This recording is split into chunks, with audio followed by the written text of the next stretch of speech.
punya rencana. Hatiku percaya Tuhan punya rencana. Hatiku percaya Tuhan punya rencana. Mari kita menyiapkan hati kita saat ini. Dalam kasih dan anugerah Tuhan, mari kita mau berdoa. Kami mengucap syukur Tuhan atas pagi hari ini, semua karena kebaikan Tuhan pada kami. Kami percaya sesuatu punya rencana yang indah dalam hidup kami Tuhan. Kami percaya Tuhan juga yang menuntun kami sampai hari ini. Kami berterima kasih, kami ucap syukur sebab semua karena anugerah pertolongan Tuhan saat ini. Kami datang ke hadirat-Mu Tuhan, ucapan syukur di dalam nama Tuhan Yesus. Kami berdoa, kami serahkan segala sesuatunya di dalam tangan pengasihan-Mu. Sebab kami yakin bahwa Tuhan senantiasa akan membimbing kami dengan Roh Kudus-Mu dalam nama Tuhan Yesus. Kami berdoa, amin.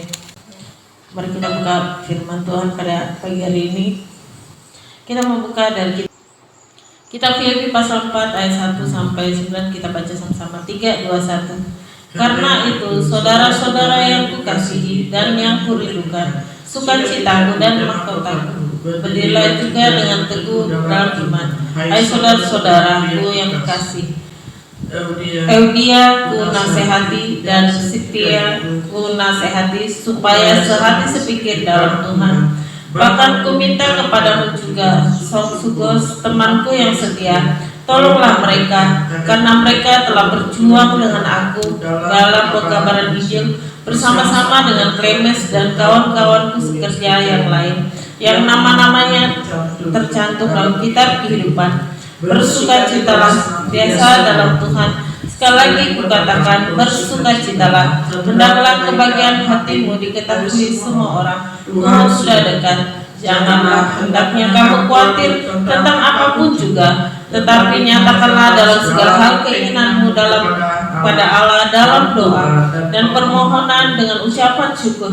Damai sejahtera Allah yang melampaui segala akal dan memelihara hati dan pikiranmu dalam Kristus Yesus. Jadi akhirnya saudara-saudara, semua yang benar, semua yang mulia, semua yang adil, semua yang suci, semua yang manis, semua yang sedap didengar, semua yang disebut kebajikan dan patut dipuji, pikirkanlah semuanya itu.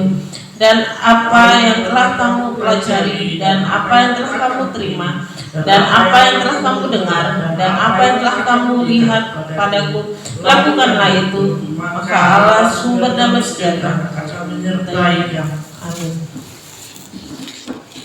Inilah pesan pelayanan Rasul Paulus.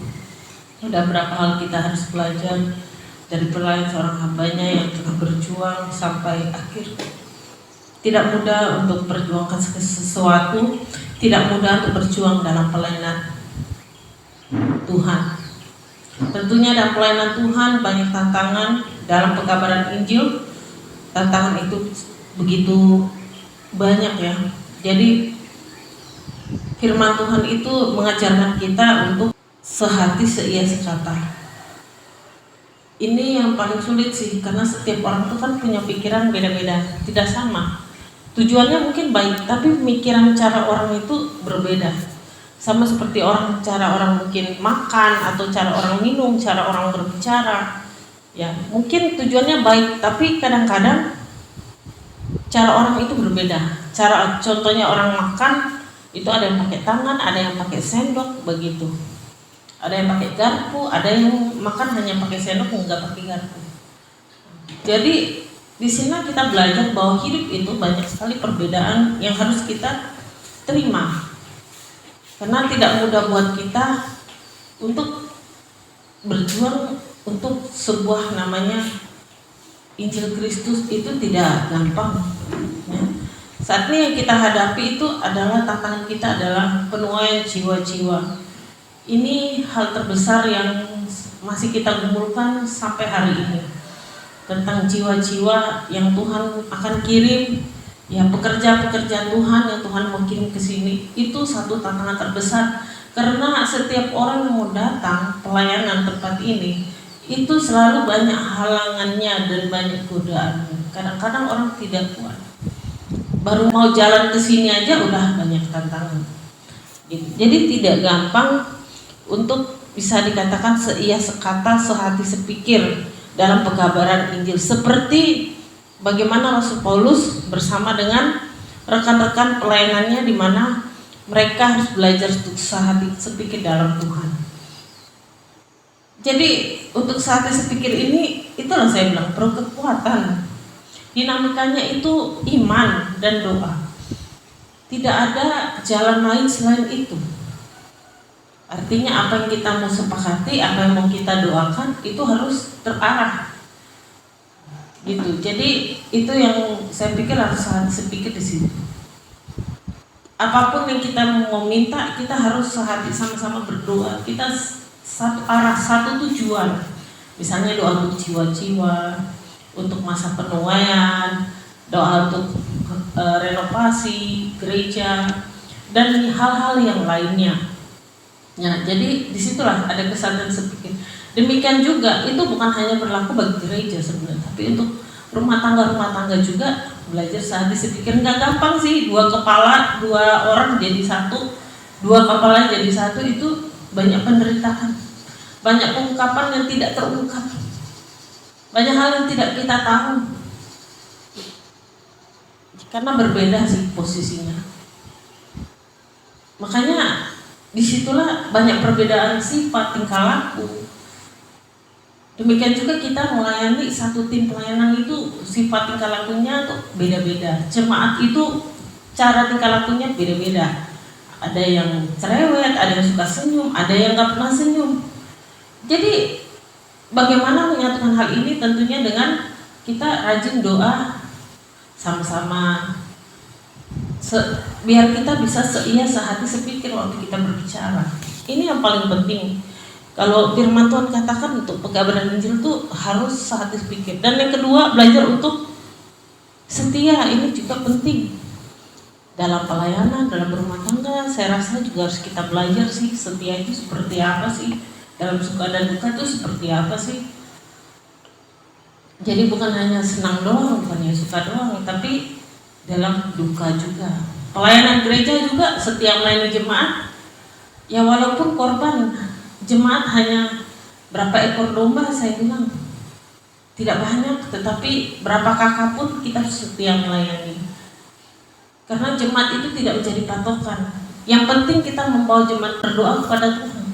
Yang penting bagaimana kita bisa membawa jemaat kita untuk mengenal Yesus Kristus sebagai Tuhan. Bagaimana jemaat bertumbuh dalam iman itu tergantung dari bagaimana kita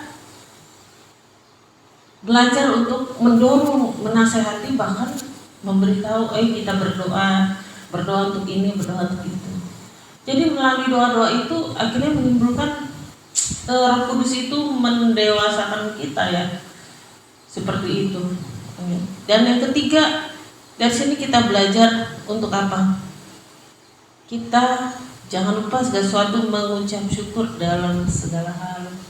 Kita mengucap syukur ya, walaupun saat ini kita dalam pergumulan yang cukup berat. Kita masuk pelayanan ini tidak mudah, banyak tantangan dan sebagainya. Jujur loh, saya ingat sekian tahun yang lalu itu masih saya ingat kejadiannya. Banyak hal yang sudah terjadi. Tapi saya bersyukur kalau saya masih bisa bertahan tempat ini. Kalau pakai logika saya, kalau pakai tenaga saya pribadi, kalau pakai kedagingan saya tuh nggak mampu loh. Saya bilang saya bertahan sejauh ini, itu jujur saya bilang. Karena apa? Pertama kali datang tempat ini, ya waktu itu belum ada tangga, belum ada jalan. Posisi kita masih di kebun, tanah-tanah kosong begitu. Sampai ada hamba Tuhan waktu itu ngomong sama saya, "Len, kenapa sih kamu mau buka pelayanan di sini? Kenapa nggak di sana aja?" Banyak yang ngomong begitu.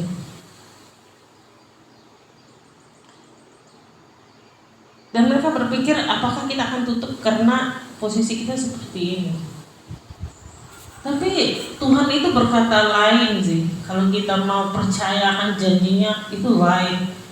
Kita bisa bertahan sampai hari ini. Ya. Jadi kita belajar untuk mengucap syukur, kita bersyukur. Ya walaupun tantangan itu harus kita hadapi sih, kadang pahit sih saya bilang. Menghadapi tantangan untuk buka pelayanan itu pahit saya bilang. Kalau kopi pahit masih bisa diminum. Ini kalau pahit dalam kehidupan itu nggak tahu bagaimana. Itulah saya bilang, belajar ucap syukur seperti pelayanan seorang Rasul Paulus. Di mana dia berada, disitulah dia mengelola apa yang sudah dipersiapkan Tuhan. Jemaatnya dikelola juga, artinya didorong, ya diajak berdoa gitu, mendoakan pokok-pokok doa yang ada.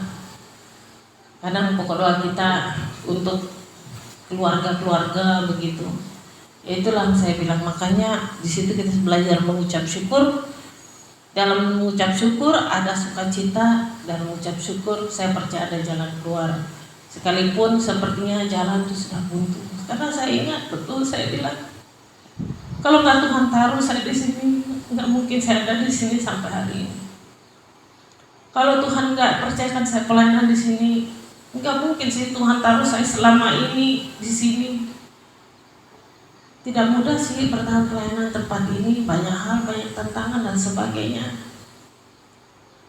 Tidak mudah sih untuk jangkau jiwa. Tidak mudah untuk kita mengatakan saya mau komitmen dalam pelayanan, itu butuh bayar harga yang cukup luar biasa. Dan apa yang kita jalani saat ini kita harus lihat, oh seperti ini, yang harus kita jalani begini. Jadi kita hamba Tuhan juga kita belajar punya prinsip kehidupan. Makanya saya bilang segala harta benda dunia itu nggak dibawa mati, saya bilang. Tapi satu hal saya bilang, manusia-manusia yang hidup ini suka mengungkit hal yang sudah tidak ada. Itu saya bilang, mengungkit hal duniawi. Begitu. Kalau memang saya bilang kita pertahankan gereja, kita berdoa bagaimana pertahankan pelayanan kita sampai Tuhan datang. Karena mungkin akan ada generasi-generasi penerus yang Tuhan kirim, akan ada jemaat-jemaat Tuhan yang Tuhan kirim, keluarga-keluarga atau anak-anak sekolah, kita tidak tahu. Tetapi bagaimana kita ini, seperti makanya kesepakatan itu dibuat dan tertulis, itu jelas. Artinya ada aturan, seperti kita bangun yayasan, kita punya ART, dan itu nggak bisa diselewengkan oleh siapapun. Kita ada tertulis ART itu, jadi jelas itu ada aturan-aturan dari yayasan, itu ada setebal ini itu kalau nggak salah, saya masih. Karena waktu itu kita rapat itu buat ART, berapa hari kita rapat buat ART, anggaran rumah tangga untuk yayasan. Nah, jadi disitulah kita belajar untuk menduduki yang sudah Tuhan percayakan pada kita. Jadi bersyukurlah dan percayalah bahwa Tuhan itu sangat mau kita belajar untuk komit segala sesuatu. Memang saya bilang, Tuhan, kalau bukan Roh Kudus yang menguatkan saya, enggak sanggup saya bertahan sampai hari ini. Belum ditambah tantangan ke depan yang lebih besar lagi. Tapi di situ saya hanya belajar untuk percaya sih. Sakit sih rasanya. Makanya saya bilang, saat ini yang saya dahulukan kerajaan Allah, saya bilang. Bagaimana pelayanan ini bisa berkembang, maupun pelayanan di YouTube, maupun pelayanan di offline juga bisa berkembang. Makanya saya bilang, harta itu bisa dipendam, saya bilang, bisa dikubur. Kena gempa juga habis kok harta. Tapi pelayanan gereja bisa dibangun dimanapun. Kemah itu bisa berdiri di mana saja. Tergantung kita. Kita mau tempatkannya di mana? Di gunung kah? Di lembah kah? Di hutan kah? Why not? Kalau Tuhan suruh di hutan, terjadi. Mau di kebun kah seperti dulu? Ya, why not? Kalau Tuhan bilang bangun di situ, bangun. Jadi karena kemah ini adalah bicara bagian dari hidup kita sih. Pelayanan pelayanan yang ada, disitulah ada gembala, ada wakil gembala, ada majelis, ada jemaat, ada pekerja. Itu akhirnya tergabung dalam satu organisasi. Dan organisasi itu punya badan hukum. Dari badan hukum itu baru bisa kita keluarkan surat ke capil untuk orang nikah, untuk orang baptis, seturut dengan aturan yang berlaku.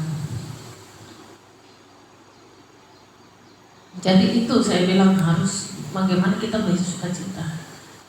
Makanya saya bilang ya terima kasih Tuhan. Ya semoga hal-hal pahit yang itu tidak terjadi lagi.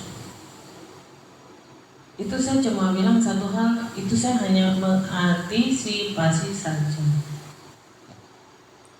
Jadi jangan berpikir gini ini kan kesannya gue yang nyorot. Nanti kalau gue diem, gue pula yang kena sasarannya. Nah Saria lagi yang salah, keder kan? Saya bilang. Makanya sekali saya ngomong itu ya ngomong seperti itu. Makanya saya bilang merelakan sesuatu itu tidak mudah. Saya berkali-kali ngomong karena saya udah rasakan sih keluarga saya sendiri sih. Merelakan sesuatu itu sakit sih. Nggak dihargai itu sakit saya. Itu yang menyebabkan sampai hari ini bisa berjalan sebenarnya karena saya percaya. Saya bilang warisan terbesar itu iman. Kalau dunia ini itu bisa lenyap saya bilang.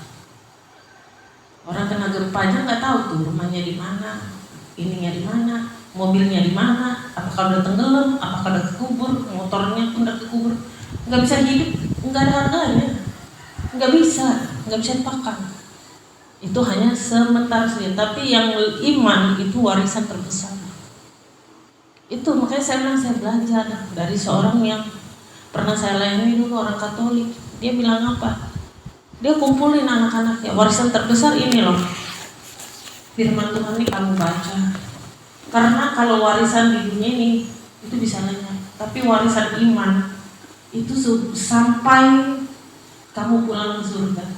Ini yang kamu bawa, gak ada yang lain. Bayangkan itu umat bisa ngomong begitu kepada anak-anaknya. Jadi disitulah dia bilang seperti itu. Itu yang saya pelajari, itu yang buat saya kuat. Warisan terbesar saya iman yang saya berikan. Sampai dibilang Alkitab ini adalah warisan pertama yang orang tua beri kepada anak-anaknya. Karena anak sudah punya ibarat berkeluarga ya, ibaratnya. Dan posisinya waktu itu suaminya sudah sakit. Jadi yang ngomong begitu. Ibaratnya kalau ada apa-apa ini warisan pertama. Yang kedua, ketiga, keempat itu bisa lenyap. Artinya mau itu rumah, mau itu mobil, mau itu sertifikat tanah, mau itu kebun, itu bisa lenyap. Tapi warisan terbesar adalah iman. Itu yang saya pelajari. Dan saya bilang luar biasa ya. Tuhan bisa memberikan kekuatan pada orang tuanya ngomong begitu kepada anaknya. Sangat jarang sekali saya mendengar kesaksian orang memberikan warisan terbesar adalah isi Alkitab dan iman. Disitulah saya belajar dan saya ingat terus. Makanya itu yang saya pegang. Kan saya bilang pertanyaan pelayanan tidak mudah. Perjuangkan sesuatu nggak mudah. Kita bangun sesuatu nggak mudah. Dan saya ngerti memberi itu nggak gampang. Saya bilang ngomong itu mau kasih gampang, memberi itu tidak mudah. Karena kenyataan pahit yang selalu saya terima. Saya bilang kalau saya hati saya ingin beri, saya beri walaupun saya nggak punya. Karena saya tahu warisan terbesar saya adalah iman yang saya mau pulang. Itu saya sudah lakukan, saya pelajari, saya lakukan, dan Tuhan tidak pernah ingkar janji sih. Buktinya waktu gereja kita perintisan pertama sudah mengikuti aturan selama kurang lebih 6 bulan. Dan kita sudah mengikuti banyak sekali persyaratan untuk menjadi tempat ibadah. Kenyataannya pada waktu itu pelantikan ditolak dan dibatalkan sehingga surat pembatalan itu keluar. Pada saat itu Tuhan gak main-main sih. Dia bilang dia akan mendirikan umatnya. Pada saat itu notaris telepon dan bilang, Yayasan Panji Keselamatan keluar izin hukumnya dari pemerintah. Dan itu tidak main-main nama Panji Keselamatan itu. Itu berdiri dari tahun 2006. Berdirilah satu gereja di sana, GBI Panji Keselamatan. Dan ini adalah tempat kedua saya berhenti di sana. Kemah Injil Kimi Panji Keselamatan. Kenapa namanya sama? Karena itu nama pemberian pertama yang diberikan pada waktu kami doa puasa waktu itu selama kurang lebih berapa hari. Nama itu yang muncul, makanya itulah diberikan. Setelah berapa bulan berjalan, kita pelayanan doa tidak ada namanya. Orang bertanya namanya apa sih? Enggak ada, Tuhan gak kasih nama, pokoknya jalan aja. Berjalan waktu baru Tuhan kasih nama. Itu pun sudah banyak pertanyaan orang, udah banyak bilang penyesatlah, udah banyak provokator yang muncul, baru Tuhan kasih. Dan pada waktu itu saya ingat benar, ketika kita komitmen tetap menjalankan melayani Tuhan, nama yayasan itu keluar. Karena saya ingat waktu itu dan notaris bilang siapkan 3 nama yayasan. Contohnya Yayasan Panji Keselamatan, kedua yayasan apa, ketiga apa. Tapi yang kami masukkan, saya masukkan dengan iman hanya satu nama, Yayasan Panji Keselamatan. Sehingga notaris yang menambahkan Yayasan Panji Keselamatan sama, supaya tidak terlalu kelihatan gimana gitu, supaya agak lengkap sedikit. Ya sudah, silakan ditambahkan. Saya bilang dengan notaris, boleh ditambahkan, tidak masalah karena tidak mengubah nama. Makanya dibilang itu kok muncul lembaganya. Saat itulah tidak jadi pelantikan gereja, saat itu di salah satu gereja yang pusat juga di Jakarta. Akhirnya muncullah peresmian Yayasan Panji Keselamatan. Makanya keluar lagi, pertolonganku ialah dari Tuhan yang menjadikan langit dan bumi. Mazmur 121:2. Itu yang aku dapat, aku baca malam itu. Karena waktu itu kita persiapan kan kita doa malam. Mau tidur kita doa dulu sebentar, seperti biasa kita tidur. Tiba-tiba saya buka Mazmur 121:2. Pertolonganku ialah datang dari Tuhan jadikan langit dan bumi. Dia tidak pernah berdosa dan tidak pernah mau. Walaupun orang tidak jadi, orang lekatnya, yayasan ini muncul, kita tidak dipermalukan. Akhirnya kita doa peresmian Yayasan Panji Keselamatan. Sehingga muncullah ayat ini menjadi nas sampai saya ingat betul pertolongan Tuhan. Makanya itulah yang buat saya bertahan ini. Pertolonganku ialah datang dari Tuhan jadikan langit dan bumi. Jadi saudara, apapun masalah yang saudara hadapi, ucapkan firman Tuhan Mazmur 121:2. Coba, pertolonganku ialah dari Tuhan menjadikan langit dan bumi. Bukan dari manusia, bukan dari siapapun, bukan dari pejabat tinggi negara, bukan dari pengusaha. Pertolonganku yang datang dari Tuhan jadikan langit dan bumi. Jelas.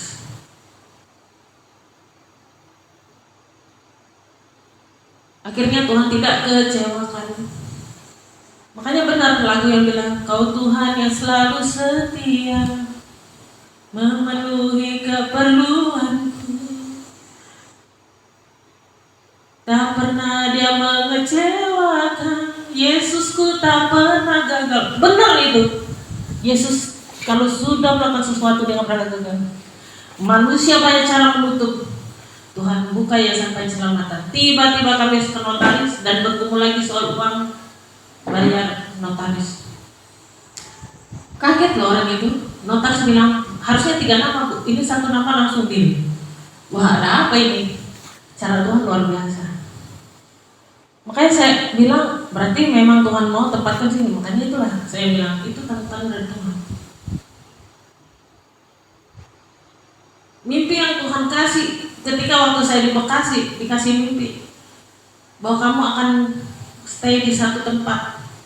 Dan pada waktu itu pendeta yang Cipto menubuatkan saya, kamu akan melayani di satu daerah yang tidak pernah kamu tahu. Tidak ada keluargamu di sana, tidak ada siapa-siapa di sana, tapi kamu akan bangun pelayanan Tuhan di sana. Dan saya tidak pernah tahu kalau itu di Kalimantan Barat, karena saya ini orang dari Jawa, mana saya tahu. Saya keliling-keliling, saya pelayanan, saya ke Sumatera, saya ke Manado, kemanapun namanya pelayanan misi, ada panggilan, datang. Akhirnya Tuhan staykan di tempat ini. Berjalan waktu dengan nubuatan dan nubuatan. Makanya firman Tuhan ini rema banget buat saya pribadi. Mungkin buat orang bacanya biasa aja saudara. Kalau ngalamin itu luar biasa. Satu ayat ini luar biasa buat saya. Dan saya mau kita semakin dikuatkan apapun itu, katakan pertolongan itu datang dari kanan kiri. Amin. Bukan dari manusia. Makanya firman Tuhan bilang apa? Diberkatilah orang yang mengandalkan Tuhan. Cuma memang kita sisi manusia banyak khawatir nih. Kalau begini gimana ya? Itu biasa karena daging itu lemah. Firman Tuhan bilang roh itu penurut tapi daging itu lemah. Betul. Makanya itulah saya bilang, akhirnya tetap kami pelayanan di sini. Nama yayasan keluar, akhirnya kami nggak dipermalukan. Setelah pembubaran langsung ibadah untuk pengukuhan bahwa di sini ada yayasan. Iya, seperti ibadah KKR lagi itu, kebangunan rohani lah. Tapi ucapan syukur karena pembukaan yayasan jadinya begitu. Makanya disitulah kita belajar untuk mengandalkan Tuhan. Jadi itu sangat unik sekali sih. Kalau difilmkan itu unik sih. Saya sudah membayangkan kalau menjadi satu film itu cerita yang unik sih, saya bilang. Kayak dibuat tapi cerita nyata gitu. Nah, makanya kita kuatkan diri kita. Kembali lagi saya bilang, karena saya belajar warisan terbesar itu ya iman yang akan dibawa ke surga, bukan harta dunia. Karena harta dunia ini diurus cuma sementara doang, sebentar aja itu. Tapi ngurusnya emang ribet karena manusia ini banyak alasan yang itu banyak alasan. Manusia itu mana ya, karena dagingnya. Jadi lihatnya di depan mata, itu yang ribetnya di situ sih. Kayak gitu. Jadi makanya firman Tuhan kita belajar untuk kita hidup mengandalkan Tuhan seperti pelayan Rasul Paulus itu. Makanya hal-hal seperti itu saya nggak bisa lupa sih, karena itu sejarah hidup sih, nggak akan bisa dilupakan dan nggak akan bisa digantikan. Itu luar biasanya Tuhan. Jadi walaupun banyak hal, banyak penolakan akhirnya terjadi, sampai akhirnya Tuhan ngomong lagi waktu itu dalam doa. Tuhan bilang apa? Nanti kamu akan injak Papua, dan saat itu berkat bangsa-bangsa menjadi bagianmu. Aku pun nggak ngerti kekuatan itu, tapi saya selalu doakan itu terjadi. Dan benar Tuhan bawa saya ke Papua dengan banyak cara. Kami dua hamba Tuhan dikirim ke Papua untuk melayani. Saya nggak pernah mimpi saya menjadi Papua, benar. Luar biasa karena itu paling di ujungnya Indonesia. Tapi Tuhan banyak cara lawannya. Kalau Tuhan sudah janji, dia pasti tepat. Makanya saya bilang, berkali-kali saya bilang, saya nggak mau ribut. Tenang, saya nggak mau ribut, saya bilang. Cuma karena kita manusia ini, kalau orang nyerang, pasti kita bela diri dong. Kan kalau kita mau dipukul, pasti kita nangis dulu dong. Ibaratnya biar nggak kena, begitu. Ya itu hal biasa pun terjadi. Jadi ya cuma kembali lagi sama kita sih. Kalau versi saya sih begitu, nggak tahu kalau versi yang lain. Karena setiap orang punya pandangan berbeda dan prinsip yang beda-beda. Tapi satukan hati kita untuk seia serata. Makanya itulah saya bilang, hanya satu saya bilang, ajaibnya Tuhan. Ya saya percaya segala sesuatu gak kebetulan sih, Tuhan punya rencana yang indah. Mari kita belajar untuk bersukacita. Walaupun gini-gini, ya saya belajar aja untuk bersukacita. Saya belajar untuk mengucap syukur, walaupun berat sih. Nangis kadang mengucap syukur itu dengan air mata. Tapi firman Tuhan bilang, kalau kamu nangis dengan air mata, kamu akan sorak-sorai, membawa berkas-berkas yang ada firman. Itu ada tuh, di mana tuh ayatnya tuh? Coba cari. Cucurkan air mata tadi.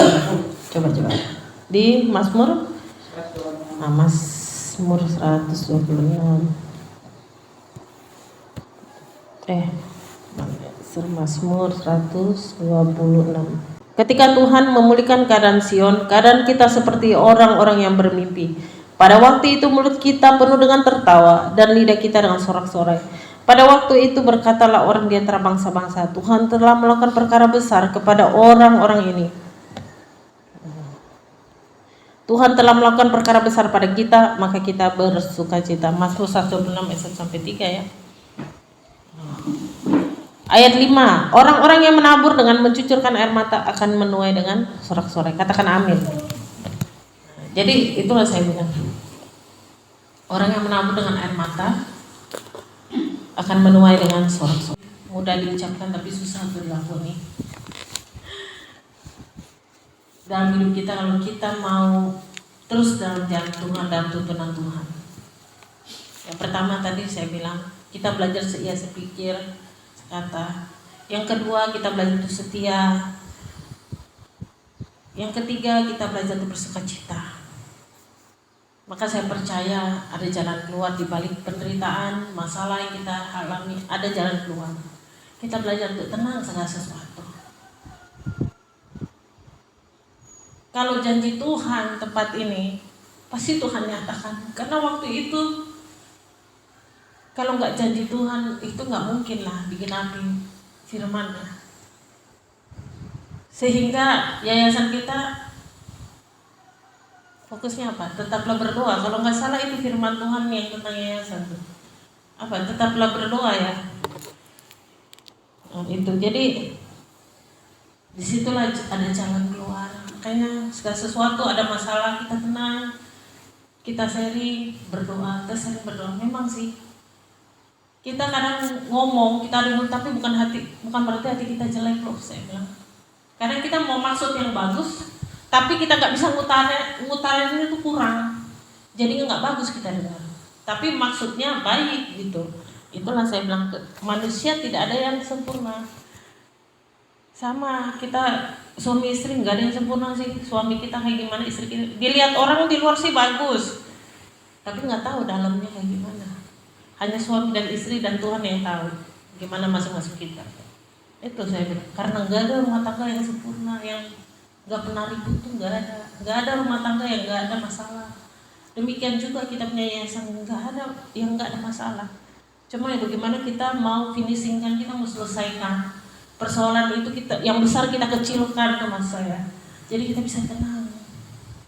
Dan saya percaya lah segala sesuatu akan indah pada waktunya. Kalau Tuhan sudah berjanji, Dia nggak akan ingkari. Waktu itu Tuhan bawa nubuatan untuk Papua itu sudah lama. Jadi waktu itu saya pun udah lupa, benar. Tuhan pas ngajak ke Papua itu, Tuhan siapkan tiket. Ya cuma kan kita tetap harus bawa bekal ya kan, nggak mungkin nggak bawa apa-apa, minimal dari kita sendiri. Buat misalnya kita mau beli apa atau mau tiba-tiba ada keperluan apa, kita harus keluarkan uang kita sendiri. Tuhan siapkan tiket, dan ketika di pesawat tuh Tuhan bilang, aku kan udah janji sama kamu akan injak Papua, berkat bangsa-bangsa jadi bagianmu, katanya. Oh iya ya, saya bilang. Saya nangis waktu perjalanan di pesawat itu, saya nangis. Karena waktu itu saya ingat sampai sana itu saya kejar ibadah hari Minggu.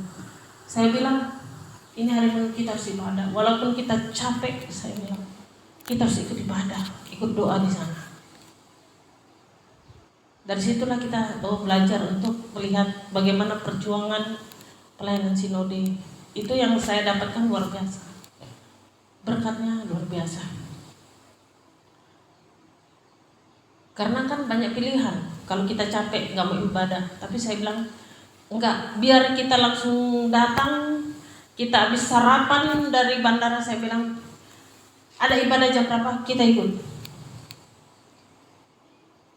Kenapa? Karena kita datang sini mau pelayanan. Kita datang ke sini bukan mau jalan-jalan. Jalan-jalan pun hari Minggu harus ibadah, saya bilang. Itu saya bilang. Makanya waktu itu kejar ibadah. Habis ibadah baru kita bisa istirahat. Saking udah komit dalam pelayanan itu sampai begitu. Disitulah belajar untuk kita mengasihi jiwa-jiwa, mengasihi pekerjaan Tuhan demi kerajaan Injil dan semua ya kita pertahankan pelayanan kita yang ada. Memang berat sih, sakit sih rasanya. Berjuang itu sakit saya bilang. Tapi kalau udah dapat mahkota kehidupan rasanya penderitaan itu lenyap begitu aja. Bahagianya menjadi anak Tuhan, saya bilang. Di situ kita belajar untuk mengandalkan Tuhan. Mari kita berdoa.